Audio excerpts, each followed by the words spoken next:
Om Shanti. Om Shanti. Good morning. आज मीठे बाबा की 1 जून 2020 के महावाक्य हैं।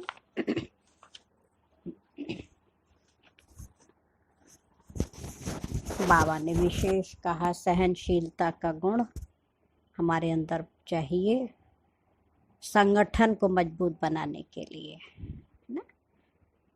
और विशेष बाबा ने कहा, ये ईश्वरीय पढ़ाई है, तो जब तक जीना है तब तक ये ईश्वरीय पढ़ाई पढ़नी भी है और पढ़ानी भी है।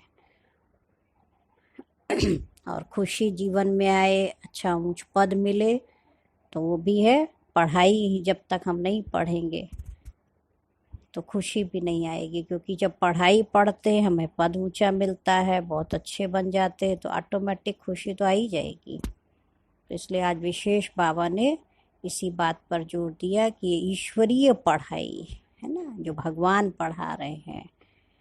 सारे विश्व का पिता हमें पढ़ा रहा है और वो सारे विश्व की बादशाही देने आया है, तो उसका आधार ये पढ़ाई है।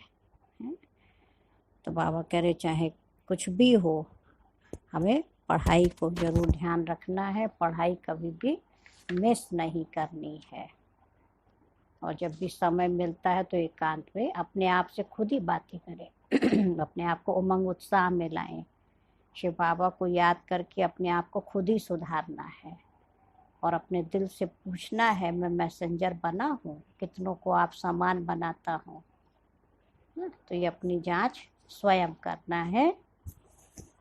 तो ये थी विशेष बाबा की मुरली की पॉइंट से। बाकी अभी हम सुनेंगे मीठे बाबा की 1 जून 2020 के महावाक्य हैं। शांति के सागर मीठे बाबा ने कहा, मीठे बच्चे, जब तक जीना है तब तक पढ़ना और पढ़ाना है। खुशी और पद का आधार है पढ़ाई। प्रश्न है, सर्विस की सफलता के लिए मुख्य गुण कौन सा चाहिए? उत्तर है सहनशीलता का। हर बात में सहनशील बनकर आपस में संगठन बनाकर सर्विस करो। भाषण आदि के प्रोग्राम लेकर आओ। मनुष्यों को अज्ञान नींद से जगाने के लिए अनेक प्रबंध निकलेंगे।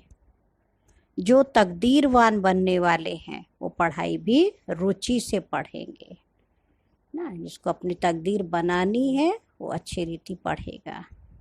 और आज का गीत है, हमें उन राहों पर चलना है जहाँ गिरना और संभलना है। ओम शांति। क्या विचार करके यहाँ मधुबन में तुम बच्चे आते हो? बाबा पूछ रहा है, क्या पढ़ाई पढ़ने आते हो? किसके पास आते हो? तो कहा, बाप दादा के पास। अब ये तो नई बात है, कभी ऐसा भी सुना कि बाप दादा के पास पढ़ने जाते हैं? और सो भी बाप और दादा दोनों इकट्ठे हैं। वंडर है ना। तो बाबा कह रहे, तुम वंडरफुल बाप की संतान हो, जो बाप भी है और दादा दोनों देखो कंबाइंड है। तुम बच्चे भी न रचता न रचना के आदि मध्य अंत को जानते थे।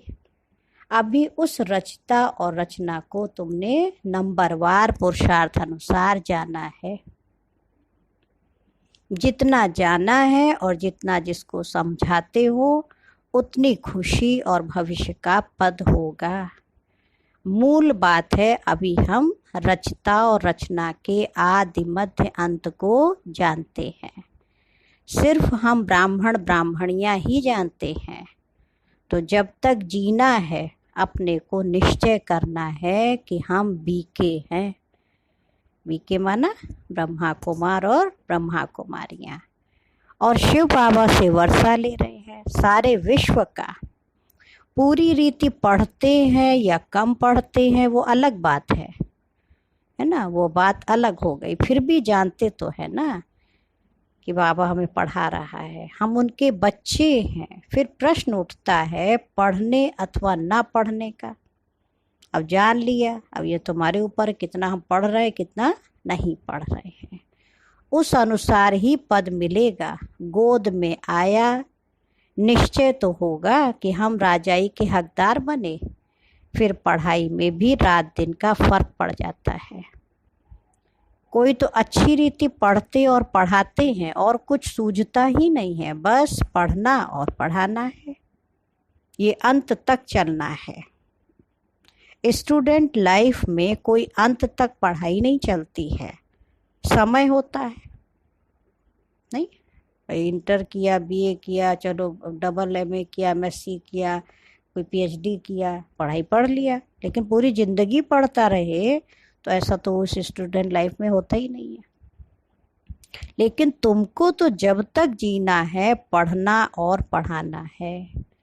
अपने से पूछना है कितने को बाप रचयिता का परिचय देते हैं। मनुष्य तो मनुष्य ही है, देखने में कोई फर्क नहीं पड़ता। मनुष्य तो मनुष्य, देवी देवताएं भी देखो मनुष्य थे, आज हम भी मनुष्य हैं, और आसुरी बुद्धि वाले तो वो भी मनुष्य हैं। शरीर में फर्क नहीं है, ये अंदर बुद्धि में पढ़ाई गूंजती रहती है ना, जो पढ़ा है वो गूंजता रहे। जितना जो पढ़ेगा उतनी उनको खुशी भी रहेगी। अंदर में ये रहता है कि हम नए विश्व का मालिक बनूंगा। अभी हम स्वर्ग द्वार जाते हैं, अपने दिल से सदैव पूछते रहो हमारे में कितना फर्क है। बाप ने हमको अपना बनाया है, हम क्या से क्या बनते हैं। पढ़ाई पर ही मदार है, पढ़ाई से मनुष्य कितना ऊंच बनते हैं। वह तो सब अल्पकाल क्षण भंगुर के मर्तबे हैं, उनमें कुछ भी रखा नहीं है। जैसे कि कोई काम के नहीं, लक्षण कुछ भी नहीं थे, अब इस पढ़ाई से कितना ऊंच बनते हैं। तो सारा अटेंशन पढ़ाई पर देना है। जिसकी तकदीर में है उनकी दिल पढ़ाई में लगती है। औरों को भी पढ़ाई के लिए भिन्न भिन्न रीति पुरुषार्थ कराते रहते हैं। दिल होती है उनको पढ़ाकर वैकुंठ का मालिक बनाए। मनुष्यों को नींद से जगाने के लिए कितना माथा मारते हैं, नहीं, और मारते ही रहेंगे, है ना। ये तो बच्चे सेवा कर रहे हैं, दादियों ने कितना मेहनत किया, कितना कितना माइलों पैदल चलते थे, कैसे कैसे बाबा के सेवा में मधुबन आए, मधुबन से फिर देश विदेश दादियाँ गई, तो कितनी मेहनत। और आज भी बच्चे बाबा के जो बन जाते, फिर लगता हमारे परिवार वाले सुने, उनको फिर लगन होती ना सेवा की। तो बाबा के ये प्रदर्शनी आदि तो कुछ नहीं, आगे चलकर तो और प्रबंध निकलेंगे समझाने के लिए। आज देखो लॉकडाउन के बाद भी कभी सोच नहीं सकते थे कि हम कहाँ भी बैठे बाबा का ईश्वरी ज्ञान सुन सकते हैं, है ना। मधुबन से देखो, विदेश से देखो, सब जगह से भाई बहनें सेवाएं कर रहे हैं, और आप सब भी घर बैठे बाबा के महावाक्य सुन रहे हैं। ऐसा तो सोचा ही नहीं था कभी। हाँ, टीवी के माध्यम से, यूट्यूब से, ये ऑन कॉन्फ्रेंस कॉलिंग होती है, ऑनलाइन सारी देखो पढ़ाई हो रही है। कभी विचार किया? हाँ, कितना देखो, कहीं आना ना जाना, कोई खर्चा भी नहीं, और घर बैठे हम पढ़ाई पढ़ रहे हैं। तो बाबा के आगे चल के तो और भी अच्छी अच्छी सब प्रबंध निकलेंगे पढ़ाई के। अभी बाप पावन बना रहे हैं तो बाप की शिक्षा पर अटेंशन देना चाहिए। हर बात में सहनशील भी होना चाहिए। आपस में मिलकर संगठन कर भाषणों आदि के प्रोग्राम रखने चाहिए। एक अलिफ पर भी हम बहुत अच्छा समझा सकते हैं। ऊंचते ऊंच भगवान कौन, एक अलिफ पर तुम 2 घंटा भाषण कर सकते हो। अलिफ माना अल्लाह, परमात्मा के परिचय के ऊपर बाबा कह रहे तुम 2 घंटा भाषण कर सकते हो। कितना बाबा के बारे में सुनाते जाओ। हाँ, उसके गुण विशेषताएं, रहने का स्थान, उनके कर्तव्य, हाँ, उनका मिलने का समय, तो ये सब बातें आती ना, तो कितना भी विस्तार से बाबा के बारे में सुनाओ तो बाबा कह रहे 2 घंटा भी भाषण कर सकते हो। यह भी तुम जानते हो अलिफ को याद करने से खुशी रहती है ना, अल्लाह परमात्मा को याद करने से खुशी रहती। अगर बच्चों का याद की यात्रा में अटेंशन कम है, अलिफ को याद नहीं करते हैं, तो नुकसान जरूर होता है। सारा मदार याद पर है। याद करने से एकदम हेवन में चले जाते हैं, और याद भूलने से गिर पड़ते हैं। इन बातों को और कोई समझ ना सके। शिव बाबा को तो जानते ही नहीं है। भल कितना भी कोई भक्के से पूजा करते हो, याद करते हो, फिर भी समझते नहीं हैं। रुद्राभिषेक करते, कितना भक्के से पूजा करते, लेकिन उनका परिचय तो नहीं है। तुमको बाप से बहुत बड़ी जागीर मिलती है। भक्ति मार्ग में कृष्ण का दीदार करने के लिए कितना माथा मारते हैं। अच्छा दर्शन हो गया, फिर क्या फायदा? तो कुछ भी हुआ नहीं। दुनिया देखो किन बातों पर चल रही है।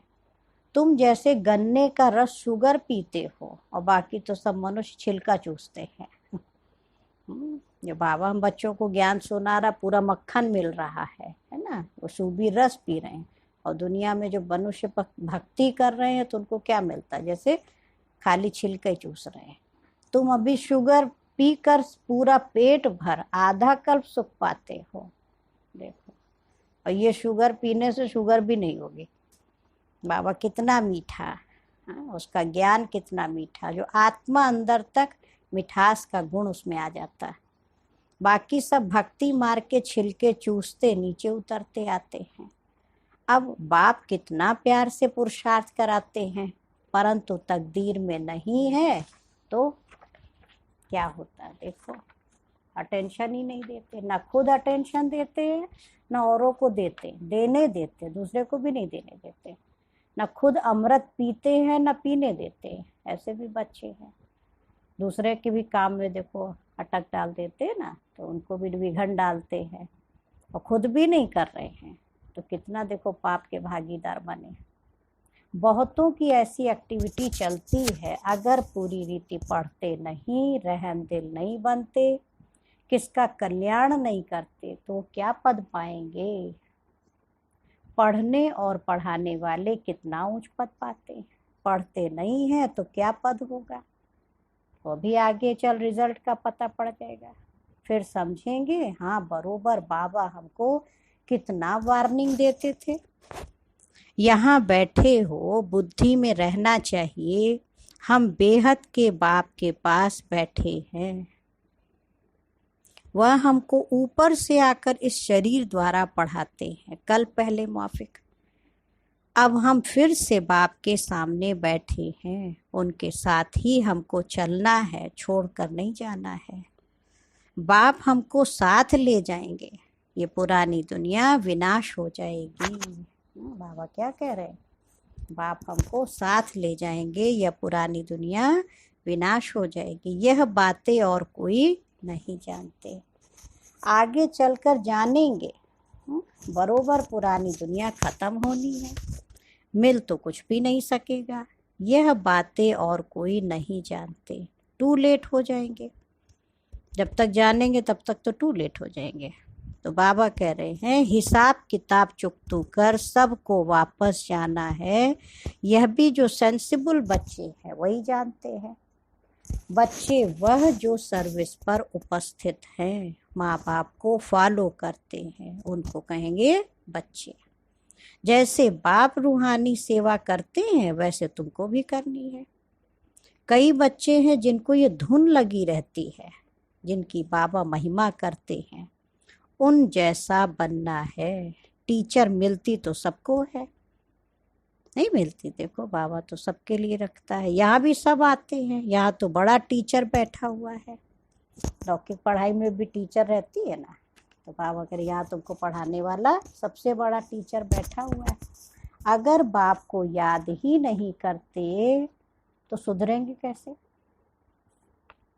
नॉलेज तो बहुत सहज है, 84 जन्मों का चक्र है, कितना सहज, परंतु कितना माथा मारना पड़ता है। बाप कितनी सहज बातें समझाते हैं। बाप को और 84 के चक्र को याद करो तो बेड़ा पार हो जाएगा। ये मैसेज सबको देना है। शिव बाबा को याद करो और 84 जन्मों का जो चक्र आत्मा ने लगाया वो अपना स्वरूप याद करो, तो बाबा कह रहे बेड़ा पार हो जाएगा। अपने दिल से पूछो कहाँ तक मैं मैसेंजर बना हूँ। कितना ऊंचा पद बाबा दे रहा है ना, मैसेंजर, पैगंबर।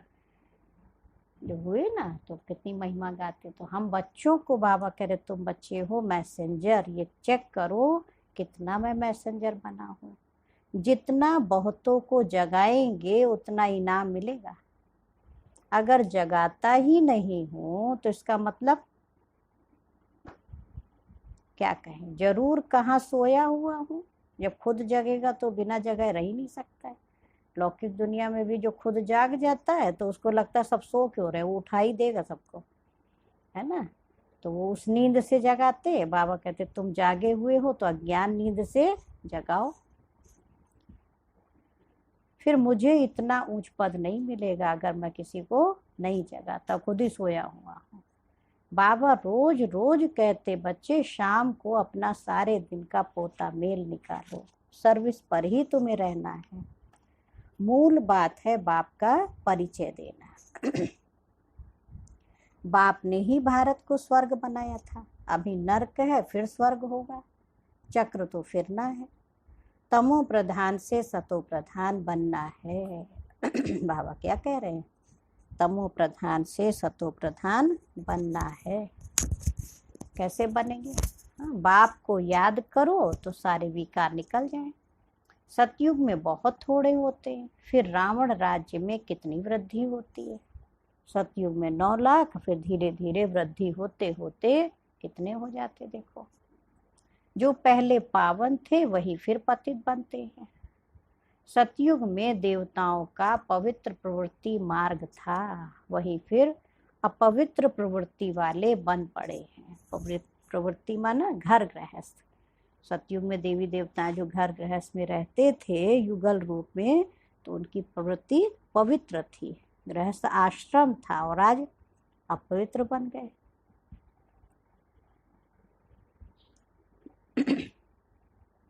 तो बाबा ही आकर पवित्र बनाते हैं। कहते हैं बच्चे मुझे याद करो तो तुम्हारे विकर्म विनाश होंगे।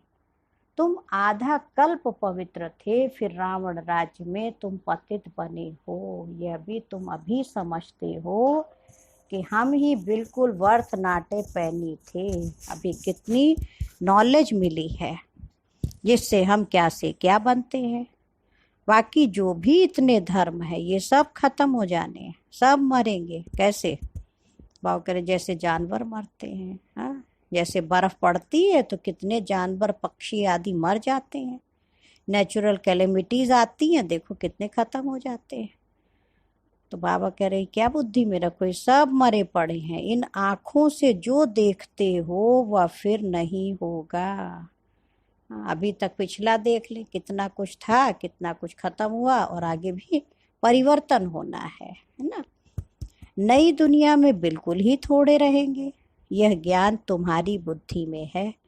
ज्ञान का सागर बाप ही तुमको ज्ञान का वर्षा दे रहे हैं। तुम बच्चे जानते हो सारी दुनिया में किचड़ा ही किचड़ा है। हम भी किचड़े में मैले पड़ गए थे, बाबा किचड़े से निकाल कर अब कितना गुलगुल बना रहे हैं। गुलगुल माने फूल बना रहे, बहुत सॉफ्ट बन जाओ। हम यह शरीर छोड़ेंगे, आत्मा पवित्र हो जाएगी। बाप सबको एक रस पढ़ाई पढ़ाते हैं, परंतु कईयों की बुद्धि बिल्कुल जड़ है, कुछ भी समझ नहीं सकते। क्या कहे, जड़ बुद्धि बन गए। और बाबा कितना अच्छा बना रहा है। अब ये भी ड्रामा में नूद है। नहीं, माया जड़ बुद्धि बना देती, बाबा फिर हमको अच्छी बुद्धिमान बनाते। तो बाबा कहते जिनकी तकदीर में नहीं है तो हम भी क्या कर सकते हैं। हम तो सबको एक रस पढ़ाते हैं, पढ़ते नंबरवार हैं, कोई अच्छी रीति समझकर और समझाते हैं, है ना। ऐसे भी बच्चे हैं, औरों का भी जीवन हीरे जैसा बनाते हैं, और कोई तो बनाते ही नहीं है। उल्टा अहंकार कितना है। जैसे साइंस वालों को माइंड का कितना घमंड है, दूर दूर आसमान को, समुद्र को देखने जाते हैं। बाबा कहते इससे कोई फायदा नहीं है। क्या फायदा, अभी आकाश में गए, नीचे गए तो फायदा क्या हुआ। अभी अपनी संस्कार स्वभाव तो नहीं बदली हुआ ना, जो सुख शांति खुशी चाहिए वो भी नहीं बदली हुई। मुफ्त साइंस घमंडी अपना माथा खराब कर रहे हैं। बड़ी बड़ी पगार उन्हों को मिलती है, सब वेस्ट करते रहते हैं। ऐसे नहीं कि सोनी द्वारिका कोई नीचे से निकल आएगी, ऐसा तो नहीं नीचे बनी बनाई ऊपर आ जाएगी। यह तो ड्रामा का चक्र है जो फिरता ही रहता है। फिर हम समय पर अपने महल जाकर बनाएंगे नई दुनिया में। कोई आश्चर्य खाते क्या ऐसे ही मकान फिर बन जाएंगे? जरूर बाप दिखाते हैं, तुम फिर ऐसे ही सोने के महल बनाएंगे। हाँ, प्रैक्टिकल में देखे तो आप फिल्म देखते हैं बहुत अच्छे से, सब देखो उसमें नाच गा रहे हैं, बहुत मिल रहे हैं, खुश हैं, और अचानक ही बीच में कुछ ऐसा हो जाता, भूकंप आया, कुछ हुआ और सब तहस नहस हो गया, बिछुड़ भी गए सब परिवार वाले। फिर क्या होता है, एंड में सब मिल जाते हैं। अब आप 3 घंटे की फिल्म दोबारा से रिवर्स करो तो फिर वही सीन आएगा, फिर मकान देखो बना हुआ, सब हंस बोल रहे, फिर टूट गया। तो ऐसे कैसे हुआ? वो रिकॉर्डिंग हो चुकी। तो ऐसे ही ये ड्रामा की रिकॉर्डिंग हो चुकी है, ड्रामा बना बनाया फिक्स है। बस ये है कि जो आगे सीन आने वाली वो हमें नहीं पता। लेकिन बाबा कहते इस ड्रामा को यूज़ कब करना, जब कोई परेशानी हो। जैसे गाड़ी का ब्रेक कब यूज़ करते हैं, जब कोई एक्सीडेंट होने वाला हो। तो ऐसे ही इस ड्रामा की नॉलेज को बाबा कहते एक ढाल की तरह यूज़ तब करो जब आपको लगता मैंने बहुत प्रयास किए, सक्सेस नहीं हुए, है ना, मैंने अपने जीवन में बहुत कुछ कर लिया, फिर हम हार भी गए। तो बाबा कहते ड्रामा में यही था। हाँ? भाग्य कहो, नियति कहो, हम निश्चिंत हो के फिर पुरुषार्थ करें। उसी को पकड़ के बैठे रहेंगे तो कितना मन दुखी होगा। इसलिए बाबा कह रहे उस कई पूछते ना तो आश्चर्य खाते फिर ऐसे हो जाएगा। जरूर बाबा कहते सोने के महल बने थे, फिर बनाएंगे। वहाँ तो सोना बहुत रहता है, अभी तक भी कोई कोई तरफ सोने की पहाड़ियाँ बहुत हैं, परंतु सोना निकाल नहीं सकते। नई दुनिया में तो सोने की अथाह खानियाँ थी, वो खत्म हो गई। अभी हीरे का दाम भी देखो कितना है, और आज इतना दाम कल पत्थरों मिसल हो जाएगा। आज हीरा लेने जाए तो क्या है, उसकी कितनी वैल्यू है, और सतयुग में पत्थरों मिसल सब पड़ा रहेगा ऐसे। तब तो महल में हम लगाएंगे। बाप तुम बच्चों को बड़ी वंडरफुल बातें सुनाते हैं और साक्षात्कार भी कराते हैं। तुम बच्चों को अब बुद्धि में यही रहना है, हम आत्माओं को अपना घर छोड़े 5000 वर्ष हुए हैं, जिसको मुक्ति धाम कहते हैं। भक्ति मार्ग में मुक्ति के लिए कितना माथा मारते हैं, परंतु अभी तुम समझते हो सिवाय बाप के कोई मुक्ति दे नहीं सकते। सिवाय शिव बाबा के कोई मुक्ति नहीं दे सकते, साथ ले नहीं जा सकते। अभी तुम बच्चों की बुद्धि में है यह नई दुनिया है, जानते हो ये चक्र फिरता रहता है, तुमको और कोई बातों में जाना ही नहीं है। क्या हो रहा है क्या नहीं हो रहा, बाबा कह रहे तुम्हारा काम है सिर्फ बाप को याद करना। सबको यही कहते रहो, बाप को याद करो तो तुम्हारे विकर्म विनाश होंगे। बस यही पैगाम सबको देते रहो। बाप ने तुमको स्वर्ग का मालिक बनाया था ना, तुम मेरी शिव जयंती भी मनाते हो। कितना वर्ष हुआ, 5000 वर्ष की बात है। तुम स्वर्गवासी बने थे, फिर 84 का चक्कर लगाया। अब ये भी ड्रामा बना हुआ है। तुमको ये सृष्टि चक्र आकर बाबा कहते मैं समझाता हूँ। अभी तुम बच्चों को ये स्मृति आई है बहुत अच्छी तरह से, हम सबसे ऊंच पार्टधारी हैं। हमारा पार्ट बाबा के साथ है। हम बाबा की श्रीमत पर बाबा की याद में रहकर औरों को भी आप समान बनाते हैं। जो कल पहले थे वही बनेंगे, साक्षी होकर देखते रहेंगे और पुरुषार्थ भी कराते रहेंगे। सदा उमंग में रहने के लिए बाबा क्या कह रहे हैं, रोज एकांत में बैठकर अपने साथ बातें करो। अगर उमंग में रहना है तो अपने साथ बातें करो, ज्ञान की बातें करो। वाह बाबा, हाँ कितना ऊंचा आप हमको बना रहे हैं, रोज हमें ईश्वरी पढ़ाई पढ़ा रहे हैं, कितना लायक बना रहे हैं। है ना। तो बाबा करे बातें करो, बाकी थोड़ा समय इस अशांत दुनिया में है, फिर तो अशांति का नाम ही नहीं रहेगा। कोई मुख से कह न सके कि मन की शांति कैसे मिले। शांति के लिए तो जाते हैं, परंतु शांति का सागर एक ही बाप है, दूसरे कोई पास ये वस्तु है नहीं। वैसे तुम बच्चों की बुद्धि में गूंजना चाहिए, रचता और रचना को जानना, ये है ज्ञान। वह शांति के लिए, वह सुख के लिए। अब सुख होता है धन से, धन नहीं है तो मनुष्य कोई काम का नहीं। धन के लिए मनुष्य कितना पाप करते हैं। बाप ने अथाह धन दिया है, स्वर्ग सोने का, नरक पत्थरों का। नहीं अच्छा, बाबा ने कहा मीठे मीठे सिक्के लधे बच्चों प्रति मात पिता बाप दादा का याद प्यार और गुड मॉर्निंग। रूहानी बाप की रूहानी बच्चों को नमस्ते। हम रूहानी बच्चों की रूहानी मात पिता बाप दादा को याद प्यार नमस्ते और गुड मॉर्निंग। शुक्रिया बाबा, शुक्रिया। अच्छा, अभी हम सुनेंगे आज धारणा के लिए मुरली का मुख्य सार। आज की मुरली के फर्स्ट पॉइंट है, समय निकालकर एकांत में अपने आप से बातें कर अपने को उमंग में लाना है। खुद को उमंग में लाने के लिए खुद ही प्रयास करना, दूसरा थोड़ी ला सकता है। तो बाबा कह रहे अपने आप से बातें करो और अपने को उमंग में लाओ। आप समान बनाने की सेवा के साथ साथ साक्षी होकर हर एक के पार्ट को देखने का अभ्यास करना है। हाँ? खुद को बनाना बाप समान और दूसरों को फिर अपने समान बनाने की बाबा कह रहे सेवा के साथ साथ साक्षी होकर हर आत्मा के पार्ट को देखने का अभ्यास करना है।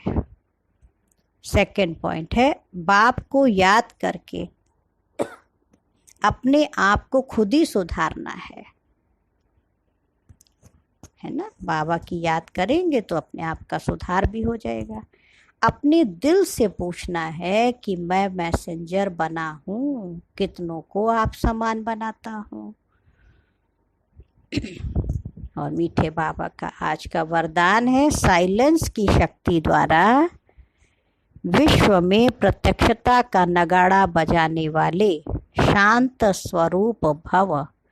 गाया हुआ है साइंस के ऊपर साइलेंस की जीत, ना कि वाणी की जीत, है ना। साइंस के ऊपर किसकी जीत हुई? साइलेंस की।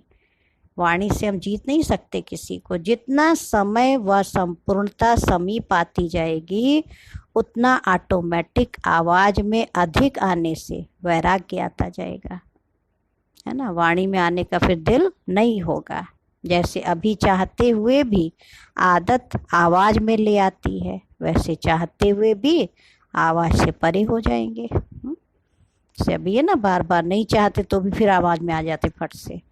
तो भाव कर ऐसी प्रैक्टिस हो जाएगी आवाज से परे जाने की। प्रोग्राम बना कर आवाज में आएंगे कि आज ये बोलना है, आज ये बोलना है ना। कुछ बाबा का देना है, परिचय भाषण देना, तो उसका भी प्रोग्राम बनाएंगे, बाकी समय शांत में रहेंगे।